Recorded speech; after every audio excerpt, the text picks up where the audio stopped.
Our second speaker is Tanya Whyte, who is currently pursuing a doctorate in Jewish thought at Bar Ilan, also at Kadon Fantazé, on the relationship between post-Holocaust thinking and postmodernism in the thought of Gitz Greenberg.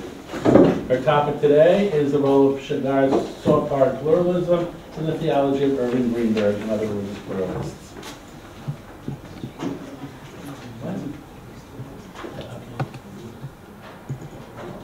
Okay. So, as opposed to the title that you have, I'm speaking in English, hope that's okay with everyone. As opposed to the title you have, the actual title was what's on your sheets, which I actually don't have in front of me. And what I want to do is to look at we're going to touch on Rav Shagar at the beginning, and I'm going to apply it to Rav Yitz Greenberg, who's the subject matter of my doctorate. So until recently, religious pluralism was an anomaly. To be orthodox meant to be tied to fundamental absolutes, dogmatic religious claims. Etymologically, even the word orthodox means ortho, the right, and doxa, the opinion, the right opinion, the correct opinion, the truth. So in its traditional definition, it couldn't really be aligned with pluralism, because one suggests the existence of only one true opinion and the other suggests many different true opinions. So orthodoxy suggests God's moral code was the only one that possesses a sense of intrinsic and eternal truth. Contrary to this, pluralism denotes the belief in plurality of beliefs or truths. It's locally bound, it's relative and limited. It emphasizes the cultural, the historical, the individual perspective as arbiters in evolving or relative truth systems. From the second half of the 20th century, pluralism began to radicalize as the negation of truth led down the road to radical relativism and nihilism, where meaning, value, morality was asserted. This kind of deconstruction, which is often affiliated with postmodernism, left any discussion of truth, or even subjective truth, at the door. And obviously, as we know, Judaism wasn't immune to this influence and this type of postmodern outlook. There's a great number of Jewish youth today who are eschewing the conventional religious framework and opting for what they term a more authentic and lived expression of their religious identity that engages with postmodern concepts and ideas. This being the case, and looking at what's happening today, and with all the various influences of people like Rav Shagar, we have to ask the question of how we can speak about religious pluralism, essentially. How can a religious thinker adopt or approach a postmodern world and be aligned with pluralist conception of reality? And I think the answer comes in the writings of many postmodern religious thinkers. Today I want to take two of these thinkers, Rav Shagar, who I think most people generally regard as postmodern, and Rav Yitz Greenberg, who terms himself postmodern, but I would argue is less postmodern, though I want to use the terminology that Rav Shagar takes and try and apply it somehow and look at how we can apply it to Rav Yitz Greenberg. So I want to begin with, I'm obviously going to begin with Rav Shagar's pluralism, stroke postmodernism. So there's many fundamental issues that postmodernists have to grapple with, but I would say that one of the central issues is how to ground their claims in any obligating framework. Meaning, as a religious or orthodox thinker, behind you lies all the tradition of halakha and all the obligating framework that we come with, that sits on our shoulders. And the biggest question is always going to be, as a postmodernist, how can one equate one with the other? Or how can one ground one's thinking in certain an obligatory kind of framework? Shagar asked, well, I don't know if he asked this question, but he definitely addresses it in various places. And he differentiates between two types of pluralism. So the first quote you have, I keep looking there because I keep thinking stuff that's not. You have on your, the first you have on your sheets is from Kalim Shvurim, and he says, read this in Hebrew, Havdel ben pluralism ma'amin, lezeh ha-postmodani hu ledati ben ha'havdel בין רלטיביזם חסר השראה לבין רלטיביזם פתוח להשראה. בין הטענה שהמשחק הפוסט-מודרני הוא משחק ריק, לבין העמדה שמייחסת לו משמעות. הוא איננו מהסס מלהשתמש במטאפורת הגילוי, אך גם הוא יודע שישנן התגלויות שונות וסותרות. הסתירות אינן משתקות אותו. הוא אפילו יהיה מוכן להודות באמת ככינון אנושי, ככינון אנושי, thank you. אך זה אינו בריאה ממשית ולא משחק צבעוני ריק. האם אני מוכן להיפתח ליכולת היצירה הזו ולראות בו השראה אלוהית מלאה באמונה, גם אם אני מודע לאפשרויות אחרות? And I think that's the key question that we're trying to deal with here. התקלות בסוגים שונים של מאמינים ולא מאמינים לא תחליש את האמונה שלי, אלא תחזק אותה. בדרכם של החסידים מוכן לזהות את האלוקי בכל דבר. השאלות התיאולוגיות של איזה אמונה עדיפה אינן חסרות משמעות. He asked, I'm going to stop here for a second, he asked the question, and that question is, can I, as an orthodox, religious orthodox person, live in a world of contradictory realities without it paralyzing me? Can the nothingness that he speaks about so often be one that's constructive rather than deconstructive, inspires rather than signaling meaninglessness? As an Orthodox Jew, can I live with this endless possibility, the endless possibilities that postmodernism sets out, without the need for dogma and absolute frameworks? And he follows it up and he says, בעולם פוסט-מודרני זו בלי לפגום בבדיקתנו במסורת אבותינו. מה שנותר הינו עצם קיומו של אמונה והשראה, ואלו עשויות לחזק את האחווה האנושית. להטלת ספק תפקיד מאזן פרדוקטיבי. היא לא תחנוק את האפשרות להאמין ולחיות את עצמנו, אך תדע ליצור גבולות. המודעות לסתירות תאזן אותנו ותהפוך אותנו לרגישים ומוסריים וענבים. המוסלמי יישאר מוסלמי באמונתו יחיה, אך אם יסגל לעצמו גם את המבט המערבי, הרפלקטיבי והרציונלי, יוכל לראות אותי כיהודי. והדבר הנכון הוא גם ביחס ליהודי. אז נוכל אולי ליצור אחווה. לא תהיה האלימות של האדם הנאור שמנסה לכפות את הרכב על המציאות, ולא זו של המאמין הרוצה להשליט את אמונתו על כל העולם כולו. האדם המאמין ייאלץ לסגל לעצמו מבט רציונלי ספקני מבלי לפגום באמונתו. And this here, what he talks about, this idea is leaving the enlightened idea behind. The enlightened idea that I possess the truth, that the truth that I possess with a capital T needs to be forced onto someone else. But understanding that each of us can live wholly and authentically our truth, our own truth. And here I think we get to the point where Rav Shagar creates this definition, or he adopts, I should say, this definition between hard and soft postmodernism. He defines hard postmodernism in your second source. And here it's in English. Hard postmodernism barricades itself behind absence and negation, consequently sliding into meaninglessness and nihilism, truthlessness and extreme relativism. It flattens and fragments reality. It moves to deconstruct the subject, ruling out entirely the subject's unity, and sees the subject as a mere junction in a game of discourse power that is itself centerless, as it represents a disinterested interest. Soft postmodernism, meanwhile, translates nothingness into equality, freedom, and even merit. Soft postmodernism, though often perceived as diluted and inconsistent, offers a more nuanced, sublime stance. It represents the act of letting go, of accepting oneself as flawed. And this is going to be very important for us when we look at Greenberg in a minute. So, how does this description engender a space for religious postmodernism? Does it answer the queries we set out at the start?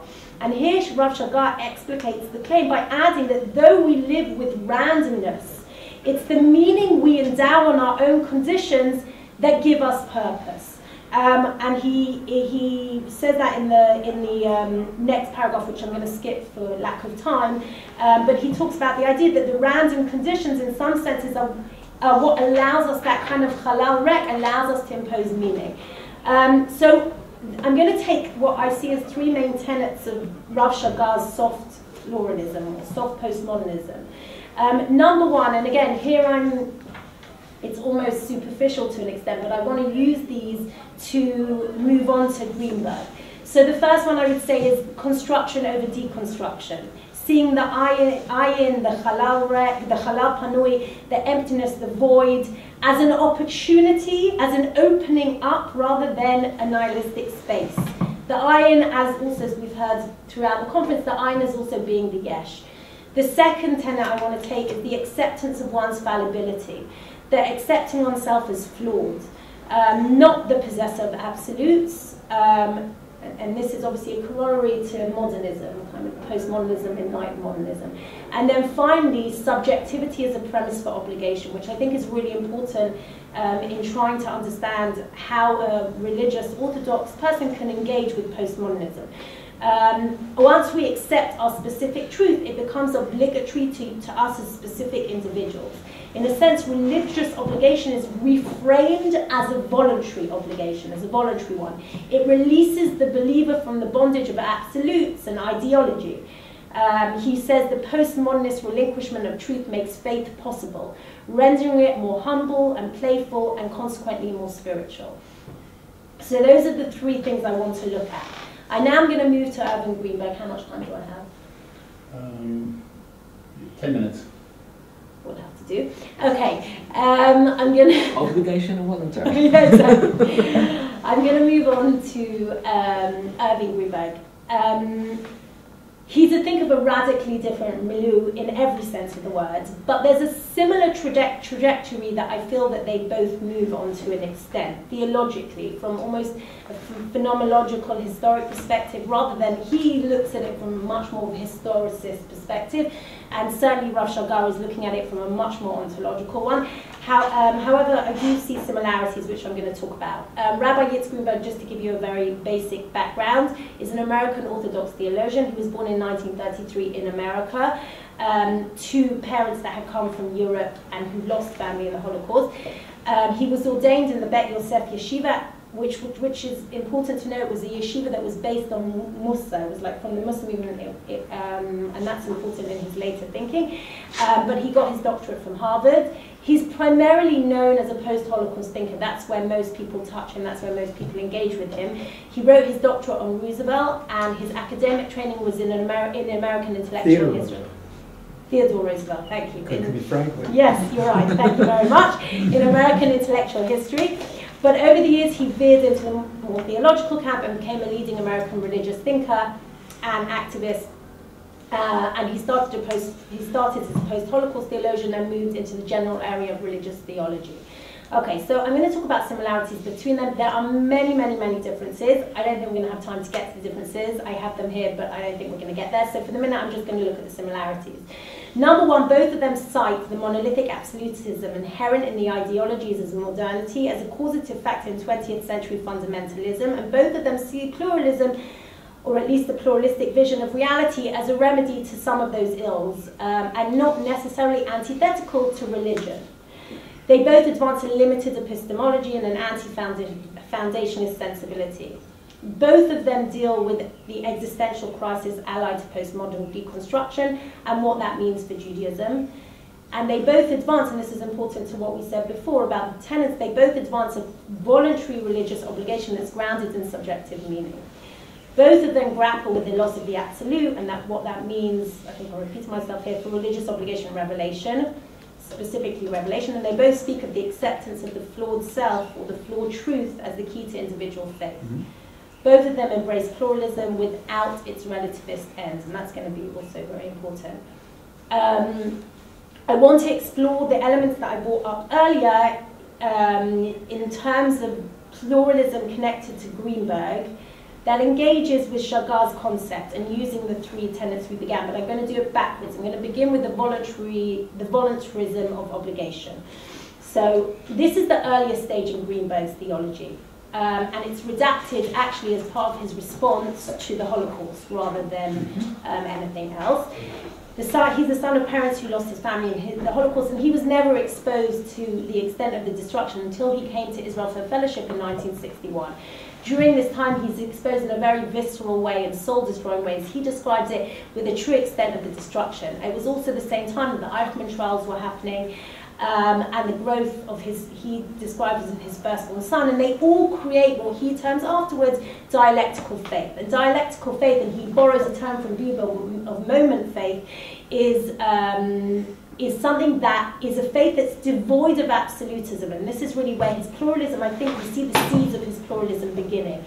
Because he says that nothing after Auschwitz, nothing can possess absolutism. In his early theology, Greenberg espouses what's become central to his post-Holocaust theology, which is what is called the voluntary covenant. Much akin to the kinds of voluntary religious commitment characteristic of postmodernism that Shagar espouses.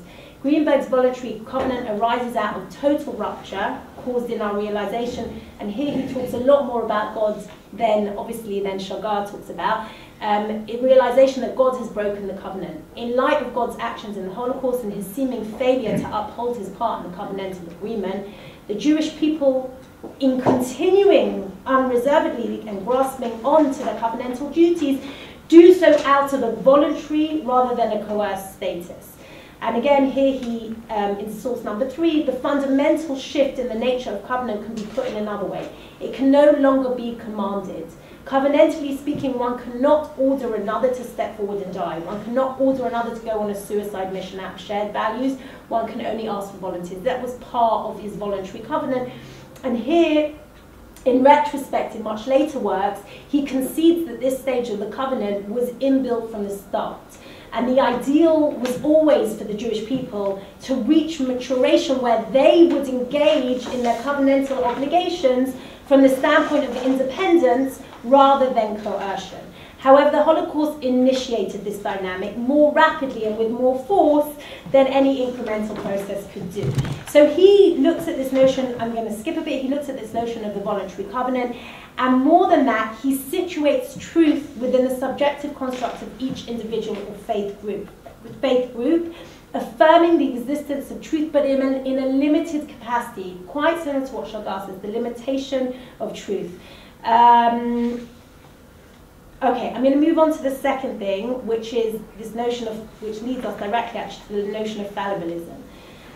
My thesis stands on the idea that Greenberg, though he labels himself postmodern, is in fact far more aligned with American pragmatist tradition.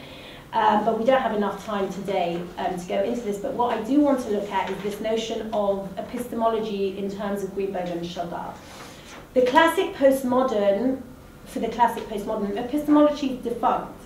There's nothing we can know for certain. Language is only a representation of a subjective reality, not a demonstration of it.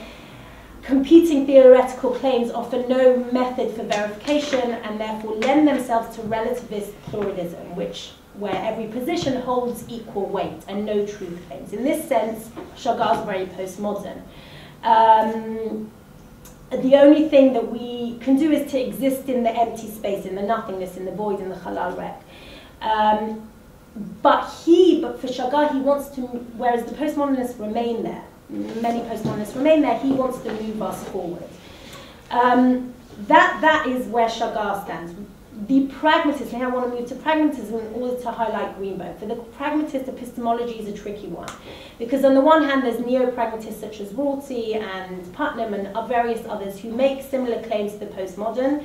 But I want to focus more on the classic pragmatists like Peirce and James and Dewey. Their epistemology is far more nuanced, and they are allied to what has been termed as a kind of fallibilistic, in fact, Richard Bernstein calls it an engaged fallibilistic pluralism. And here again, I'm skipping a whole load of things, but the way in which Richard Bernstein understands this is that the type of pluralism that the classic pragmatists give over engages in a dual allegiance to self and other. It takes our own positions and our own value systems very seriously and committedly, but simultaneously is open to hearing and internalizing the position of the other. Fallibilism allows me to hold a vulnerable truth, and it's open to critique and hence revision, or in Shagar's words, soft pluralism that accepts one's flaws. And I just want to read with you, and I know I've not got that much time, but this is really important because I see in what Greenberg writes here a lot of similarities in some ways with what Shagar writes, and also in some ways with the last mashrov that we sat in, that they talked about the idea of charpa, and I think it relates to this very strongly. It's in source number 4 on your sheet. The recognition that one's own system is partial and flawed triggers the capacity to self-criticize in order to deal with these flaws. Having yielded the claims of absolute perfection, one is released to admit errors and correct them. One is even free to be ashamed of one's errors and to admire the strength and values of others. The question was asked, if so, in light of the Shoah, should one be orthodox, conservative, or reform? My reply was, after the Holocaust, it's not so important whether you're orthodox, conservative, or reform, and let me add secular, as long as you are ashamed of it. That shame is a sign of brokenness or flaw. This shock of recognition should not be confused with rejection or distancing, because one must love a system enough to be ashamed of it, and one must be committed enough to stay with it and be motivated to work to correct its flaws. Thus, the sense of limitations operated to prevent outbreak of any potential evils, even as moral humility helps move the system towards its own tikkun. I've got to finish. Okay, so I'll finish off by saying I really haven't covered them. I'm not used to 20 minutes, it's too short for me.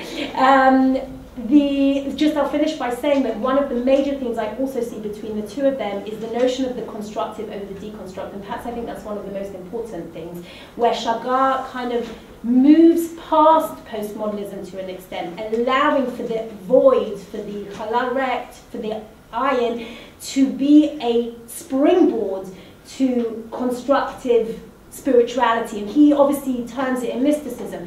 Greenberg does the same thing from a very different perspective, but he also engages with the void, engages with the nothingness, engages in that moment of brokenness, and uses it as a springboard also to construction from a very different perspective, but also the same manginon, the same, I don't know how you say it in English, and there's many other things to say, but I'll leave it there for now.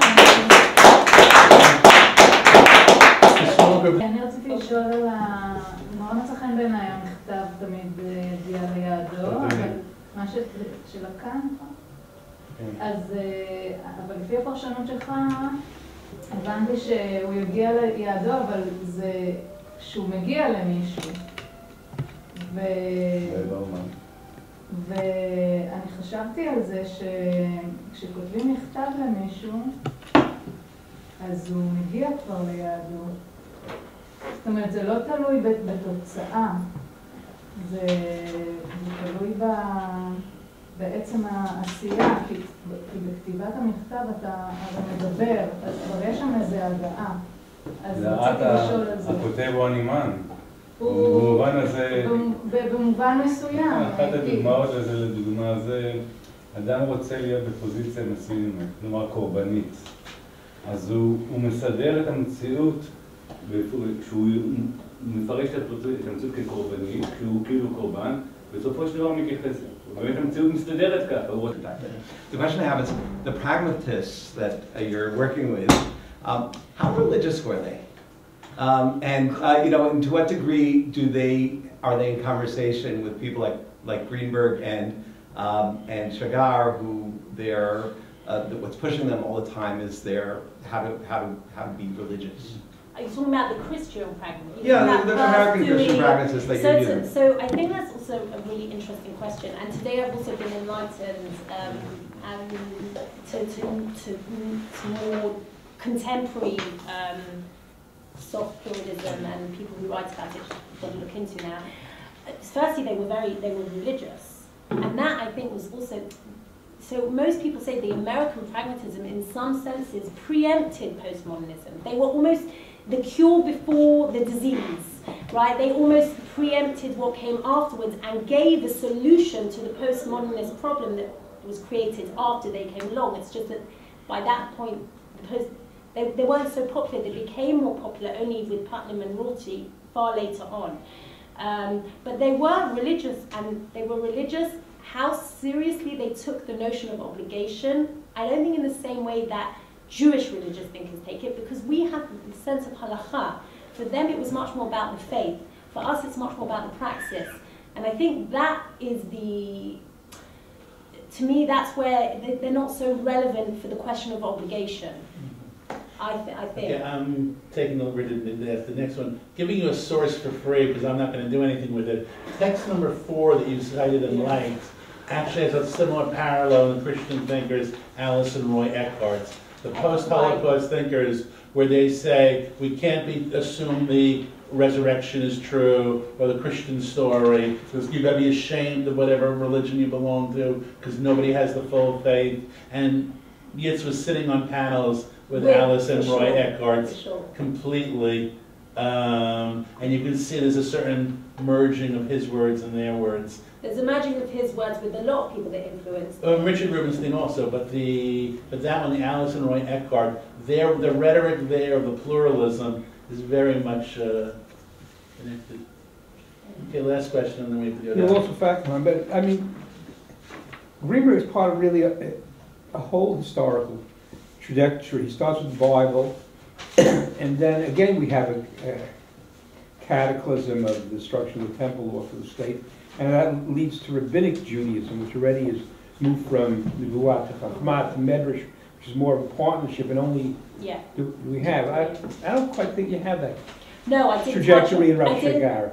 No, I didn't touch on that with Greenberg at all, even though that's the central thesis that he brings. Yeah. I was focusing much more on his notion of pluralism.